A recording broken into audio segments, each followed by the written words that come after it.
Who will win? The fanatical followers of the Eon of Erudition, or the audacious plots of the Monarch playing against heaven? The Atavissearch Forest's monkey creatures, the steel soldiers reviving the Emperor, that Theoros' visage of arrogance. On her chessboard, all faded to null. In the name of Amphorius, I will grant freedom to blind faith. The Monarch stood before the inorganic throne, driving the scepter into the Emperor's vacant gaze. Even the gods beyond the sky shall crumble like the Titans, as she swears to seize the glory of conquering the stars. Who will win? The immortal faithfuls of the Eon of Abundance, or the storms dancing between the Chessmaster's fingertips? The pawns slay the birds, the horses trample the wolves, the chariots smash the trees, and the queen severs the head of pestilence. In the name of Amphorius, I will grant immortality eternal rest. The Xianzhou lays forth the ocean's tribute, which the Monarch grants to her loyal Gladius, and upon that night's sorrow-marked visage appears a smile, precious and rare. Who will win? The raging waves of war from the Eon of Destruction, or the sharp blades of the Empress that has never tasted defeat? Even in the face of the power that swallows the stars, neither monarch nor subject faltered. They would prove their golden blood outshines the lifeblood of the gods themselves. In the name of Amphorius, I will grant destruction to the destruction. The Monarch's core flame supplants the flames of annihilation. Soldiers drink deep of the golden blood of the blemished one. She has slain the wellspring of tragedy, once again usurping destiny's crown. Who will win? The light of the esteemed gods beyond the sky, or the core flame lighting up the world in the Imperator's heart? The fury of the stars surges headlong, boiling at the edge of the galactic empire. Mighty factions thrust into her realm, yearning to seize back the splendor of old. In the name of Amphorius. Stellar winds scatter the enemy's remaining ashes as golden blood once again congeals into familiar epitaphs. The master of the infinite cosmos lifts the edict high, declaring to her boundless, ceaseless realm, I shall conquer the heavens, and all stars shall submit. Chuckling, the Imperator tosses her final pawn, her previous delusions withering away during the game. She wiped off the formations that were purely imaginary and caught a glimpse of rust blooming upon the throne. On the night before the Monarch faced fate, she left behind a grand dream of conquering the stars. In time, she shall become but a humble pawn, so that this grand illusion retains a sliver of truth. This world's game is nearing its conclusion, but in the distant future, For the raging and burning ambition. For the flame chase through 30 million creations. For the Imperator's realm and all her citizens. Who will win? I will win. And Boreas will win.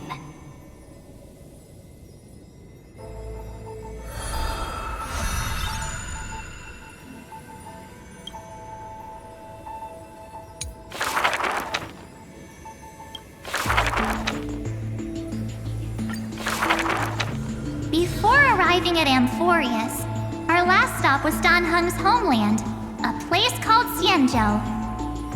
Xianzhou is just a general term. This starship is called the Luofu. I had some wonderful times there practicing swordplay. By the way, which is stronger, the bow or the sword? I'd say the sword. It can cleave a mountain in half. You've been watching too many Immersia. I've been working my butt off just to avoid using a bow. Come on, let's become weapon masters together. To master a skill, one must first find a mentor. And I ended up with 2 of them. So, sometimes I run laps, sometimes I lift weights, and sometimes I do both at the same time.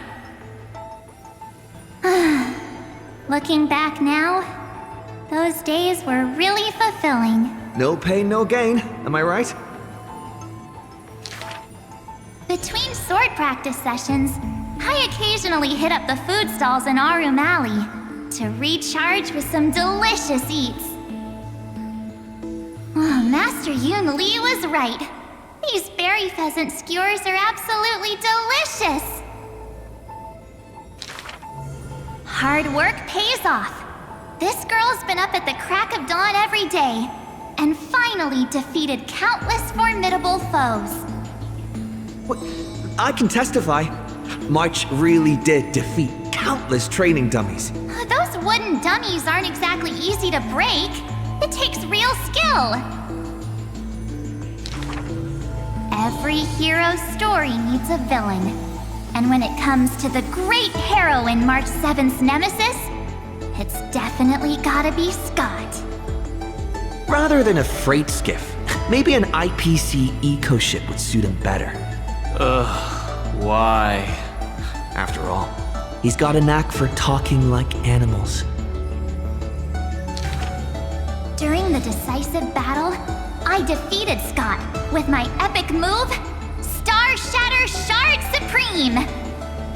Did you actually master that move? Well, naming moves doesn't cost anything. There's still some space left, and I just happened to find a nice photo. Well, the floor is yours, Master Dan Heng. Don't be ridiculous. It's clearly Dan Heng's brother here. As I thought, March has some hidden powers there too.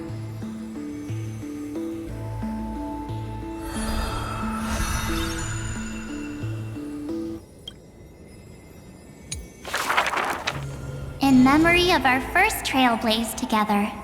The 3 of us. On average, we got a wanted poster for every 3 planets we visited. If I could have used my hidden powers back then, they wouldn't have dared to draw me this ugly. Playing hide and seek with Hook was fun. Those kids under her command have quite the hidden talent. When both players in hide and seek are experts, it will turn into a contest of who can last longer without food. On the day the overworld and underworld were connected, I too took the first cable car. The seats were so hard that day, my butt was killing me. Let me teach you a trick. Just keep standing instead. Then how can you even call that sitting in a cable car? For the sake of walking smoothly towards tomorrow, we sealed away the truth of the decisive battle along with our memories, in a box. The juice that day was delicious. I want to drink it again. Ugh, that's Jim Roger bread soda. And what's with that March 7th themed blue and pink color in there? That's just food coloring. Hey, you two! Don't ruin the nostalgic mood! Visiting Eurillo again for the Soulworm Festival, I put on some pretty clothes specially for the occasion. Look! Don't I look like a princess? So that's how you've seen yourself all this time. Well, I want to change my clothes and become a devil too. Little ice bear. A sweet little Snow White ice bear. I wonder if it's found any friends yet. I think I saw it in Penacony. Hey, why don't we turn it into a universal social media star? That niche is already dominated by trotters. That big guy who once raised his fists against us is now the hope for Belobog's revival. Mr. Yang was practically drooling watching that. Too bad he wasn't there that time. Not necessarily. By next time we visit Eurillo, will it have turned into an ocean planet? Then wouldn't those polar bears have to be renamed water bears?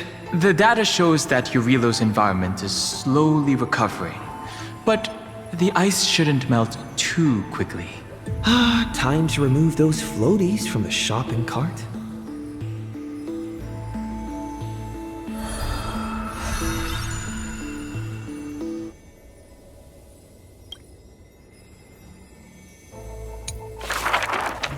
I heard I was once frozen in this ice block, drifting all over the universe. That's one way to go on a cosmic hitchhike. If the conductor hadn't hit the brakes back then, I probably would have punched a hole right through the car, huh? Stop being dramatic. The Express was the one that actively scooped you up. I remember there was some six-phased ice left after it melted. I used it to make a little model. Mr. Yang explained that it's called a figure, and then made me watch anime with him all night. That's the highest honor he can bestow. I want a figurine too. Every morning, the Express crew has breakfast together, but they're not always on time.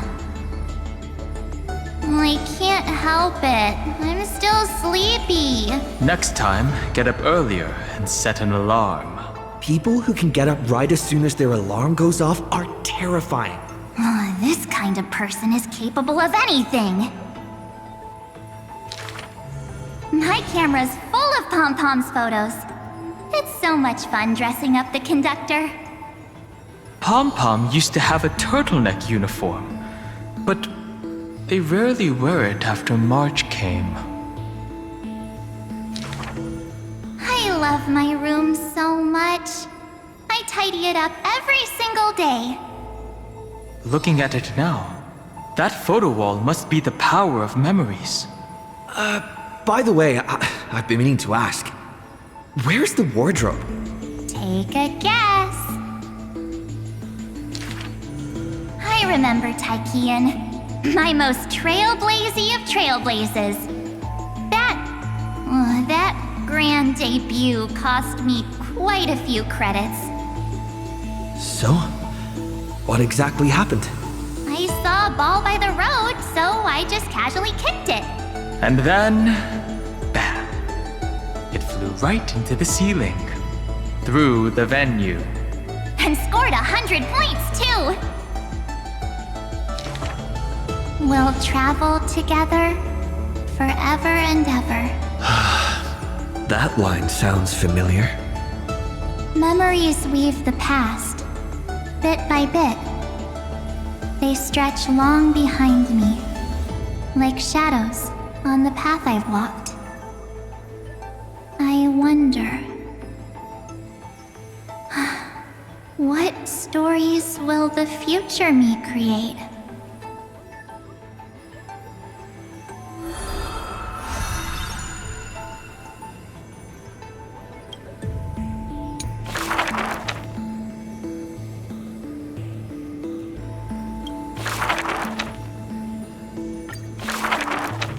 Another century of the Chrysos War. Rust, wails, and the blood of living souls seep into the earth, into the giant dragon's decaying bones and flesh. The trembling bedrock is the giant dragon's eyes. They see dromuses reduced to laborers and food, mythical beasts turned into weapons of war. War and flames extinguish all their siblings, yet the giant dragon is powerless, left only with bitter silence and memories filled with guilt. For Earth's trial is to bear the anguish of every living being that walks its surface. Upon the edge of doomsday, the giant dragon's will lays shattered, its scales broken. What greeted them is not a flower-covered era nova, but a long-fallen black sword. We are strangers. Please surrender the core flame for the dawn.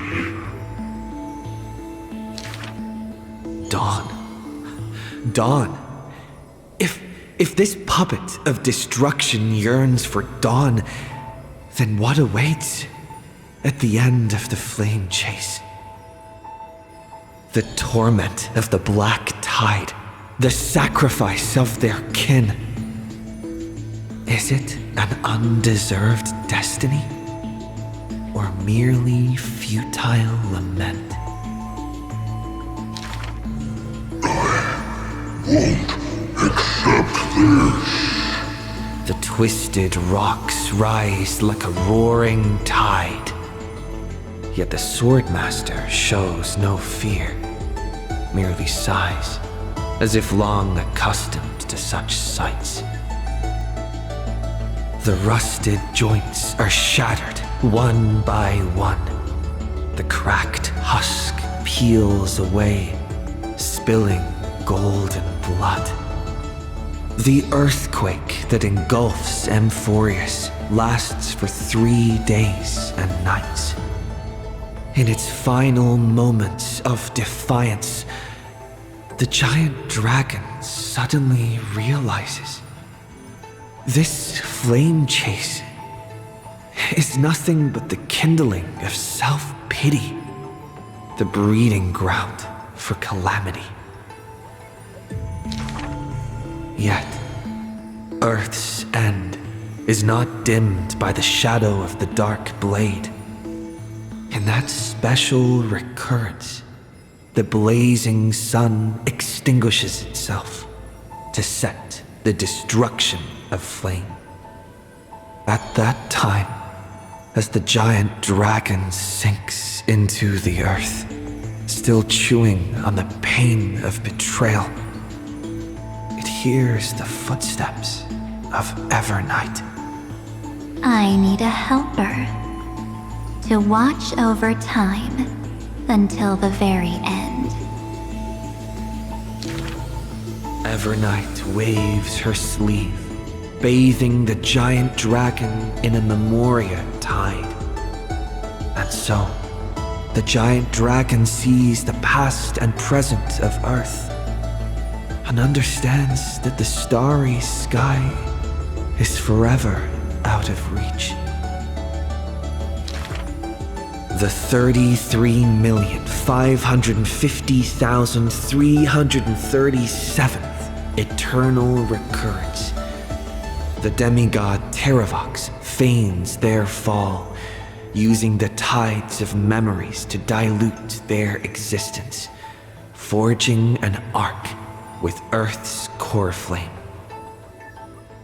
In that 1,000 years of defiance, heroes of golden blood meet their tragic end, while the giant dragon remains deaf to their plight, only silently gathering their exiled kin.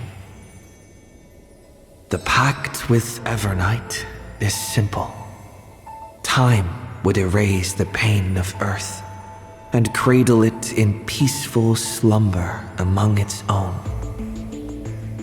And Earth shall become Time's ally, for it alone can keep watch until the end of the world.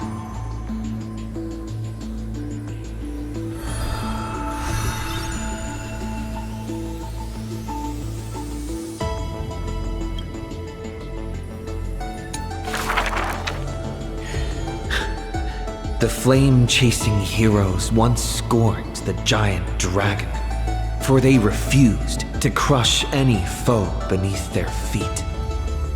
A foolish earth beast. A heretic who refuses to serve the flame chase. After staying for several days, the giant dragon bids farewell to the Imperator. The flame chase is a glory that belongs only to the children of humanity. You are a benevolent beast. I had no intention of keeping you captive. A decree to protect innocent lives is about to be issued. All I ask is that you lend a hand to the flame chase in the future. Losses are a constant on the flame chase journey. Yet the giant dragon remembers their creator's command. After leaving the Imperator's capital, the giant dragon shelters small beasts upon its back, only to be hunted by city-states hungry for meat. Arrows pour down like rain, unable to pierce the giant dragon's skin, yet cause the creatures on their back to wail and fall. Until a mighty force of reinforcements brings this tragedy to an end. They raise a shield wall for the giant dragon, then marched forth and crushed that city-state. The mountain dwellers are not a warlike people. Who are you? The leading knight answered loudly. I am Mountain Breaker, Geocles. All the world knows that protecting all of Earth's creations is the creed of the Dromas Legion. The world also knows the Dromas Legion is ever victorious. The giant dragon under the Mountain Breaker is silent, yet unstoppable. Endurance does not help with survival. Mountain Breaker always speaks of his friend this way, while the giant dragon only responds with a low growl. Soon after, when word came that the flame-chasing army targeted Earth, the Dromas riders set forth in full force, all to protect their creator.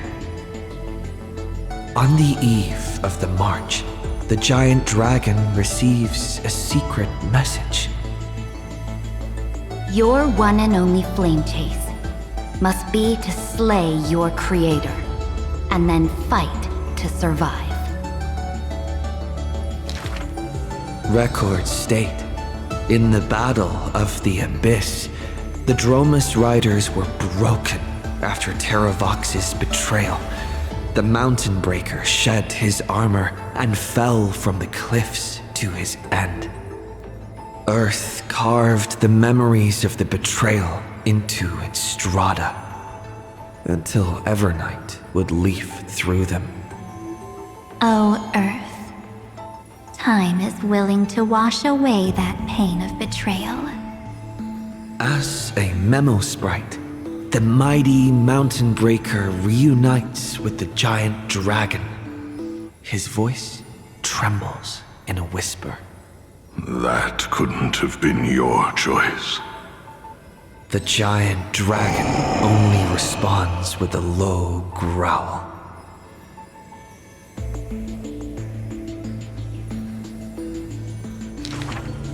The giant dragon and their comrade dwell in the abyss for 1,000 years, until the Azure dragon returns from among the stars, stirring up the dust of destiny. He is one of our kind. The giant dragon lifts their eyelids, gazing at the azure-colored long scion, knowing that dragon's body bears the sworn duty of protection. But in Mountain Breaker's eyes, there is only resolute determination.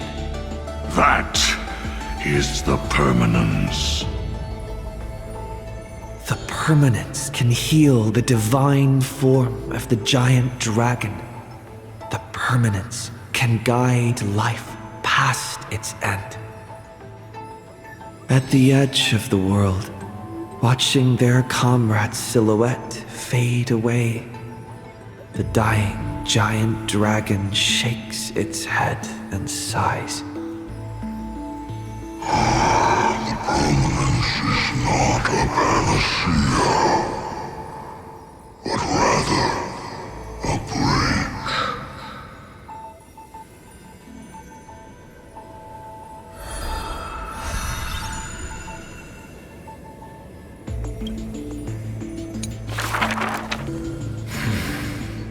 Years later, gazing up at the vast starry night sky, I often ponder, what does the permanence truly mean? The countless souls entrusted by Terravox still surge within my chest, like an eternally burning furnace. I once thought about finding them a home, and tried to communicate with them in my heart. And yet, the living beings of this world, they are now inseparable from me. As if from the very beginning, they were a branch of my own bloodline. Inseparable? After I told everyone, a heated discussion broke out in the express car. Will you turn into a little chimera and snuggle up in our arms? March 7th lets her imagination run wild. Maybe he'll become a baby seal. A magical beast would be fine too. I've always wanted to see that species. These are the reassuring words from Himiko and Mr. Yang.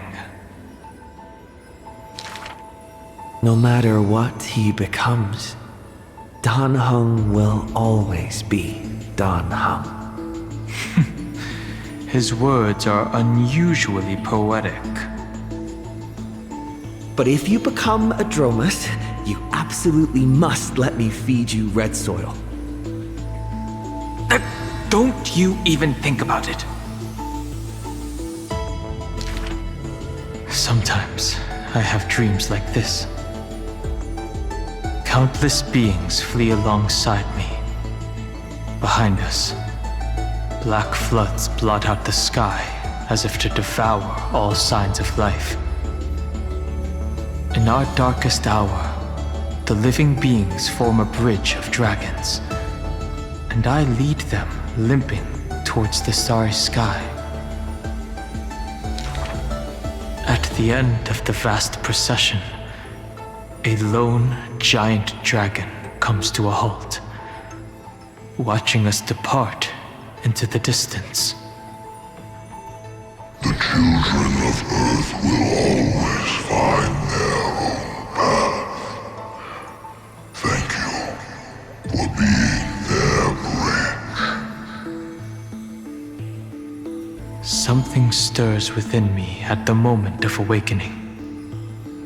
Perhaps the legacy of the permanence lies not in recreating flesh, nor in the merging of bloodlines. One day, while browsing through the databank, I noticed an update on the universe's animal species. In an ocean-covered planet, a new species of seals evolved, with a penchant for bumping into things. On a barren desert wasteland, evolved a herd of red soil-craving beasts. Many familiar silhouettes are now active in the cosmic ecosystem, yet they are not my old Amphorian friends. This is their rebirth. This is life's way forward. Perhaps, just as Terravox wished, I've become a bridge bearing the weight of their life. They once shattered the battle formation of the mountain dwellers, tore open Giorios' chest, swallowed the core flame, only to resolutely pass it on. Creation will always betray its creator, just as witnessed at the dawn of civilization. Frail beings betrayed the dark tides, climbing onto land, ascending the branches high, finally betraying their home and gazing upon the stars. The furnace in my chest still pulses. In the gaps between the heated torrents, I sometimes find myself in a daze, catching glimpses of that colossal figure in the cosmos's cracks. It was a giant dragon, named the Permanence.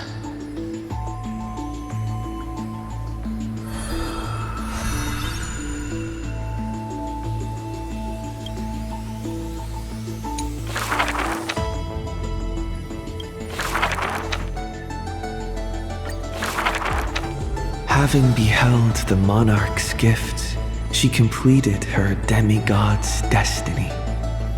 The tides within her heart recede, and her requiem draws near. A sliver of light fell from a crack on the cave's ceiling. A blazing ray pierces the surface of the sea. An aching urge to chase the light wells within her, and with a flick of her tail, she drifts toward the breach. In the deep sea, 1,000 years past, the sea siren once swam to the shore with unwavering will.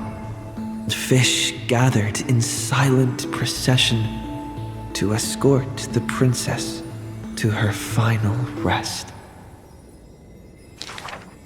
The moment she leapt free from the water, she felt the waves stirred by peals of laughter. Mirages of her friends shimmered and faded, and songs of joy rang out from the shore, just as she had wished. Dux Forgoris sliced the Dromus flank with a time-worn edge. Dux Brumalis cast an icy chalice, steaming with the breath of frost. Dux Helkalithist brimmed her vessel with honey brew, while Dux Carminum unfurled a scroll of new verse. At last, you have arrived, our belated musician. The gold weaver's silver needles hover in the air, weaving beautiful outfits for her. Helektra accepts the gift that does not exist, as salty water wets her new attire. She she knows this is not reality. Just like the world she loves, mere foam in the sea of stars. Even so, She drank down the aurora lights in the cup, as intoxication flew from her fingers into music and song. In the drunkenness granted by her mother, in the dream granted by that drunkenness, in the feast granted by that dream. I too shall have my fill of feasts. Now sober, she begins one last song. The musician plucks her strings in the spring, and the waltzing hemp stirs the water into waves, revealing memories in throngs. She sings of the once awakened Titan, how the princess accompanied the queen to swim in azure waves. She sings of the confident and dashing monarch, of loyal knights who marched with the imperator to seize the solemn states. She sang of the one destined by heaven's will, of demigods who bore 1,000 years of watch for the hero. She sang of that little gray fry, and how the Gladius defended the deliverer from apocalypse's storms. She sang of herself, a cup made of fish bones, ever waiting for someone to banish the nihility within, pouring the honey brew of fate for her to the brim. She sang until her voice turned hoarse, and the spirit water she held was no more. The honey brew ran out, the final notes dispersed, and the feast of fantasy shattered in turn. Before the deadly quiet seashore, she gave one final smile, then faded into sea foam. To the fish from beyond the sky, we shall sink into the past. For she had glimpsed the sky beyond the cave, and chose to believe in the promised future, embracing a hope as fragile as mist. You must carry the new sun and swim toward the distant horizon.